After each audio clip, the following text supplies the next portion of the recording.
hirasatuddin wa siyasatud dunya. Tujuan dari politik dalam Islam beda sama politik barat. Politik barat bagaimana melakukan trik artinya tipuan.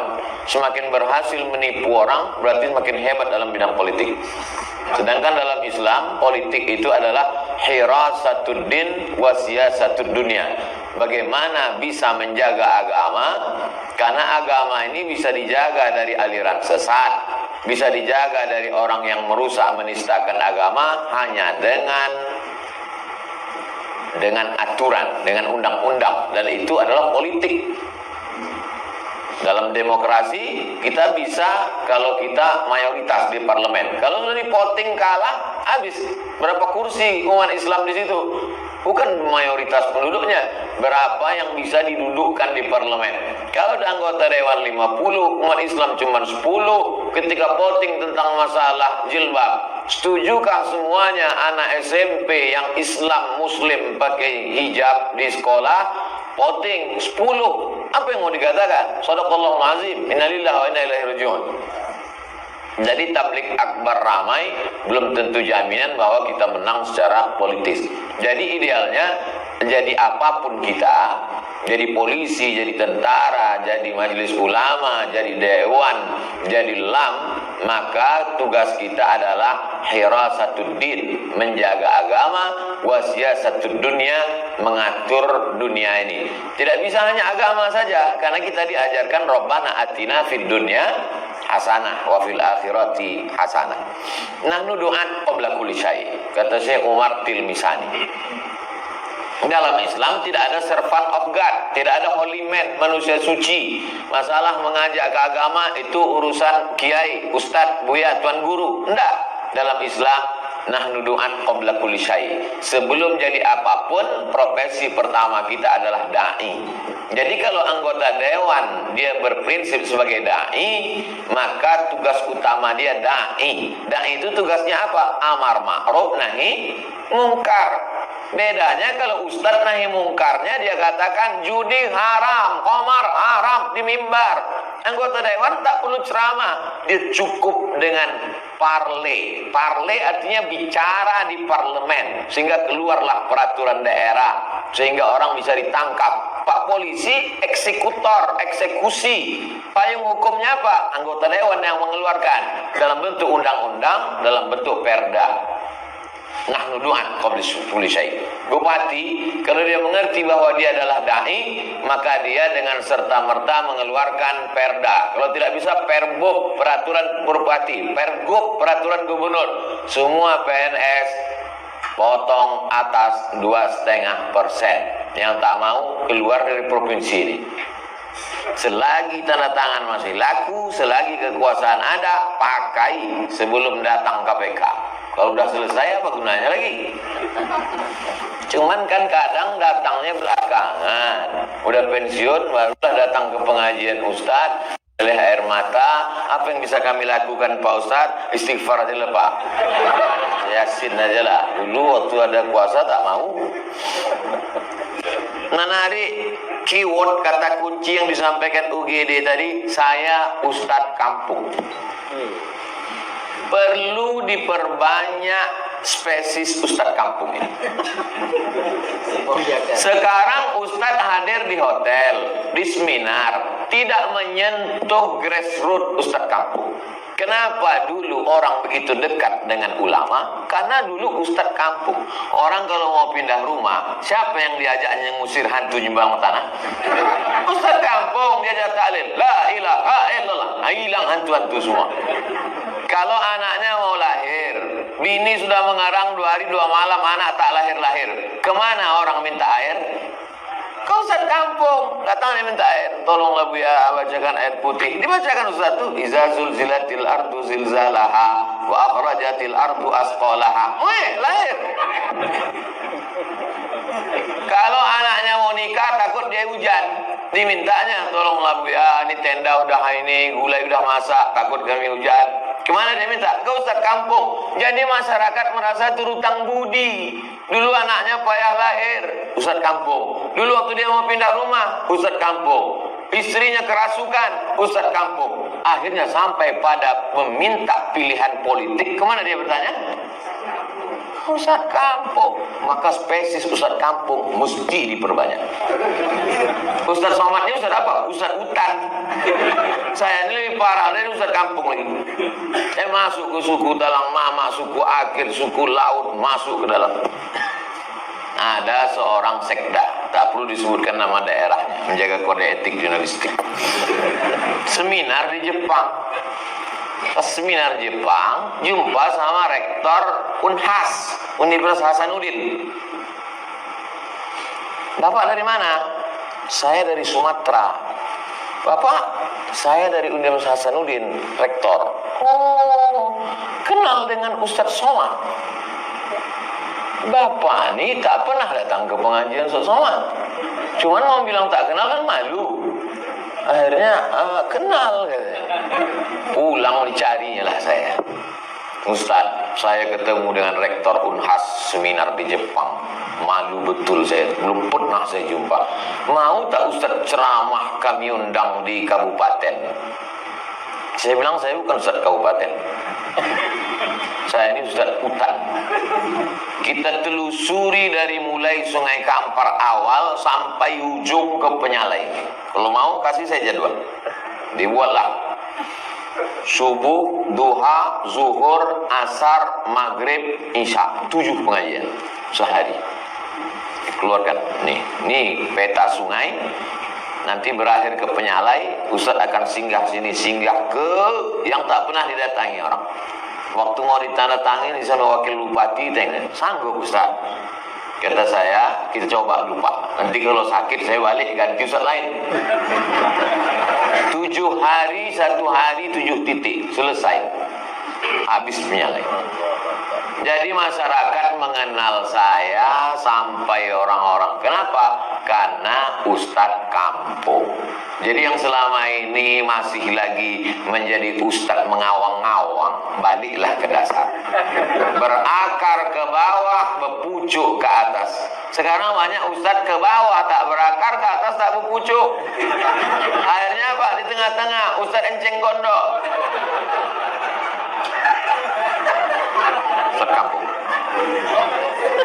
Nah, sekarang baru masuk ke Ustadz Soleh Hamdun, pesantren At-Taubah. Pertanyaan tadi tentang Ustadz kampung, tapi bagaimana cara menjadi Ustadz kampung melalui Ustadz Soleh Hamdun. Anaknya kita ajar tajwid. Bagaimana huruf sa, bagaimana huruf a, bagaimana huruf kha. Pelatihan baca Al-Fatihah bersanad sampai ke Syekh Quraim Raji, dari Syekh Quraim Raji sampai ke Nabi Muhammad. Salah satu orang yang punya sanad adi, sanad yang tinggi. Arti sanad tinggi itu silsilah dia dengan ke Nabi tak terlalu panjang. Di dunia ini yang masih hidup sampai hari ini adalah Syekh Quraim Raji.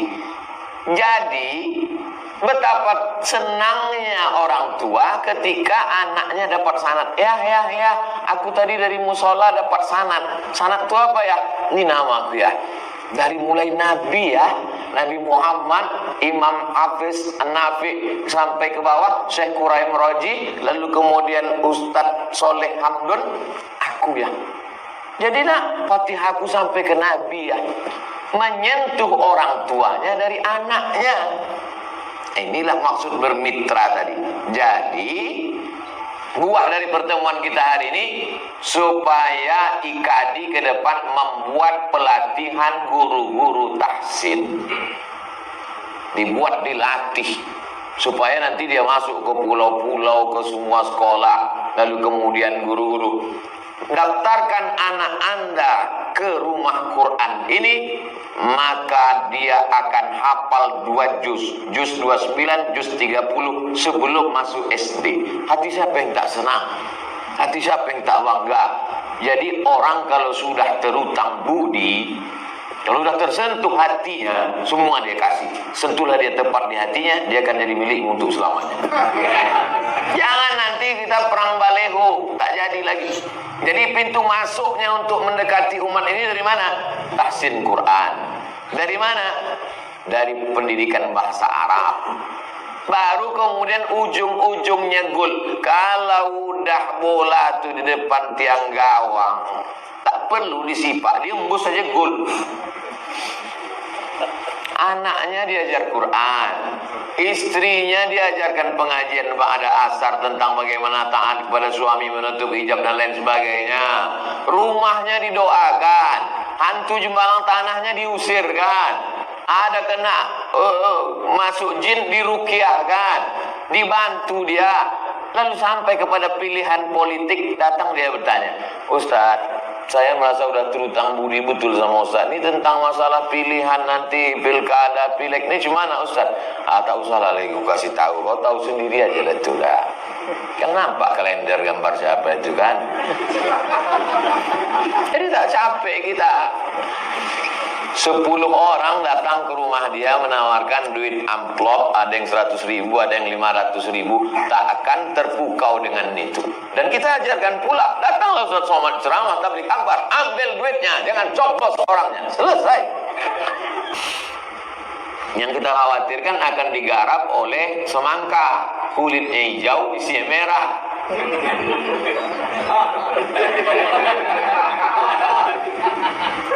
Lalu bagaimana partai politik yang secara nama sudah membawa umat Islam tapi tidak menyuarakan umat Islam, dan terjadi persaingan antar partai politik, antar orang-orang person-personnya.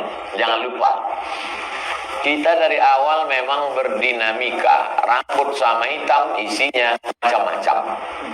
Perbedaan bahasa, perbedaan budaya, perbedaan cara bicara menjadi sebuah simfoni keindahan kalau ditata dengan baik. Makanya ada ungkapan ikhtilafu ummati rahmatun, bukan hadis Nabi. Kata Imam As-Suyuti, ada mungkin sanadnya tapi hilang. Kalau hilang sanad, tidak ada sanadnya, la aslalahu. Tapi kata-kata indah bahwa perbedaan ini bisa menjadi rahmat.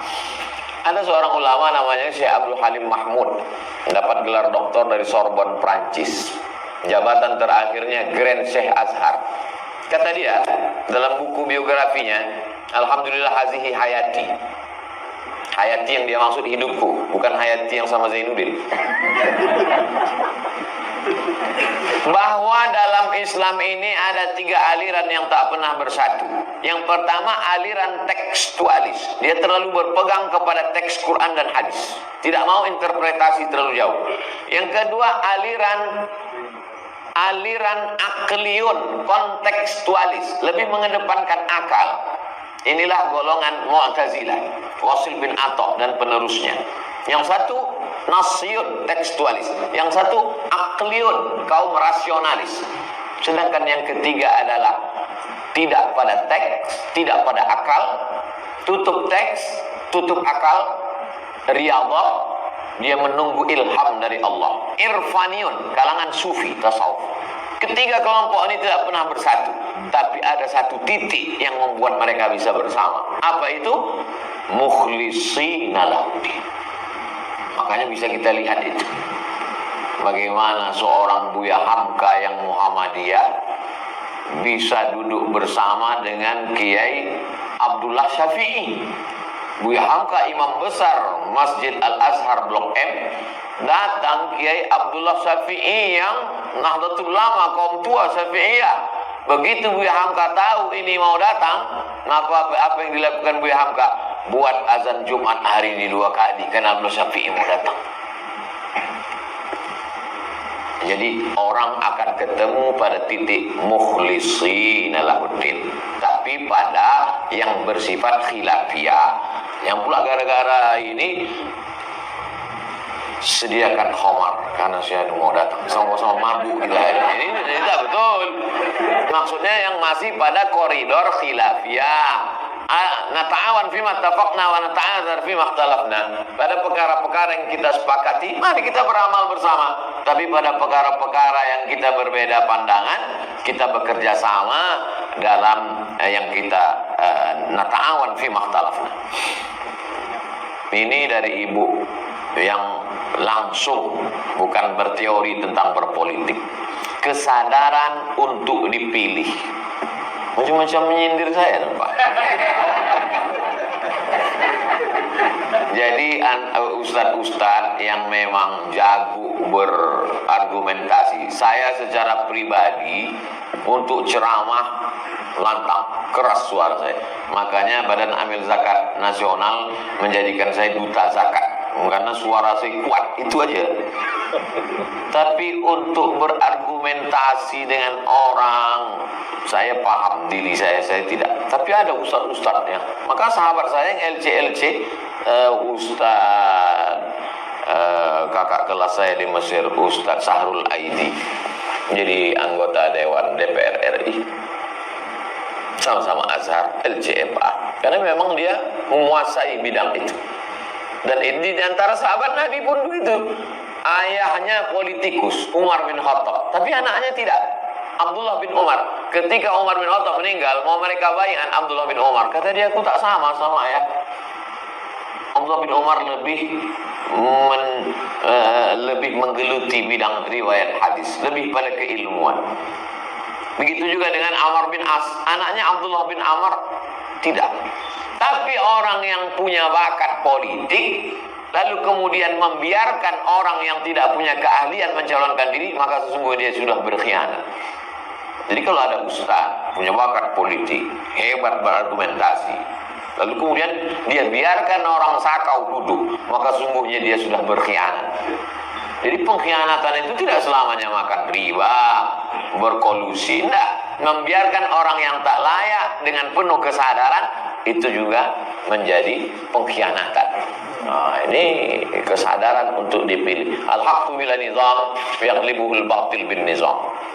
Kebenaran tidak diatur dengan strategi yang baik, maka dia akan dikalahkan oleh kebatilan yang diatur dengan strategi yang baik. Nah, bagaimana antar person ini?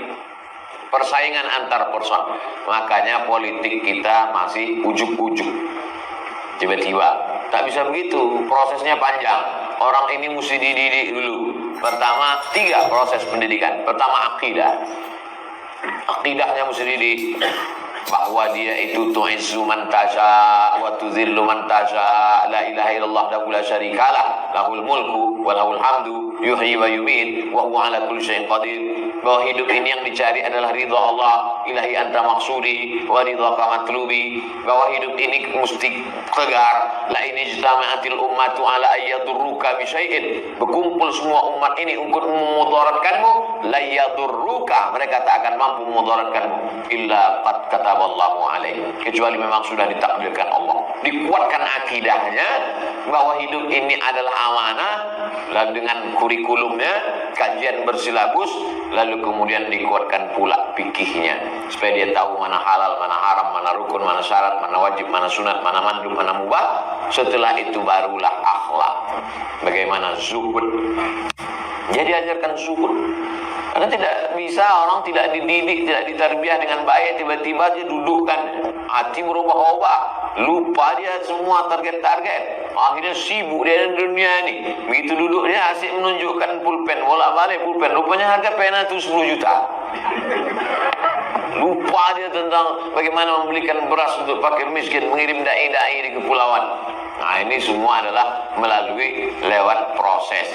Jangankan di dunia dakwah, di dalam orang yang tak dakwah sendiri pun ada apa yang disebut dengan fit and proper test. Partai apapun namanya, di sana tetap ada kaderisasi, tetap ada pendidikan. Walaupun partai tak Islam, komunis sekalipun, partai komunis pun tak bisa orang tiba-tiba masuk langsung duduk. Enggak. Mesti ada pendidikan yang luar biasa.